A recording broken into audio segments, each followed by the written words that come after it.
স্যালাইনে বিভ্রাটের জেরে প্রসূতির মৃত্যুকে ঘিরে উত্তাল মেদিনীপুরের মেডিকেল কলেজ ও হাসপাতাল। শুক্রবার সকালে এক প্রসূতির মৃত্যু হয়েছে, আরো 4 প্রসূতির অবস্থা আশঙ্কাজনক। পরিবারের অভিযোগ, সন্তানের জন্ম হওয়ার পর থেকেই প্রসূতিদের শারীরিক অবস্থার অবনতি হতে শুরু করে। প্রস্রাবের সঙ্গে রক্তপাত শুরু হয়। আত্মীয়দের অভিযোগ, স্যালাইনেই কোনো সমস্যা ছিল। কেউ বলছেন ছত্রাক ছিল স্যালাইনের ভিতরেই, আবার কেউ বলছেন মেয়াদ উত্তীর্ণ স্যালাইন দেওয়া হয়েছে। মৃত্যুর আসল কারণ কি তা এখনো স্পষ্ট নয়। রিপোর্ট না আসা পর্যন্ত স্পষ্ট হবে না।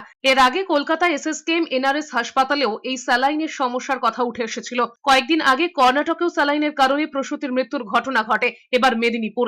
জনস্বাস্থ্য বিশেষজ্ঞ কাজল কৃষ্ণ বণিক বলেছেন, সাম্প্রতিককালে বারবার ওষুধ স্যালাইন নিয়ে অভিযোগ উঠেছে, তাই আরো বেশি সজাগ হতে হবে, নজরদারি আরো বাড়াতে হবে বলে মনে করেন তিনি। পেশেন্ট অপারেশন করে বলছে ঠিক আছে, তারপরে উপরে তুলে নেয়, তারপরে যখন পেচ্ছাপ করছে রক্ত তখন আবার নিচে নামিয়ে আইসিইউ করে দেয়।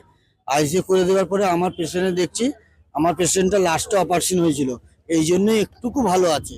বাকি পেশেন্ট 3টা খুব সিরিয়াস, তাদের ব্লিডিং মানে রক্ত দিয়ে যাচ্ছে, ব্লিডিং কোনো বন্ধ হচ্ছে না।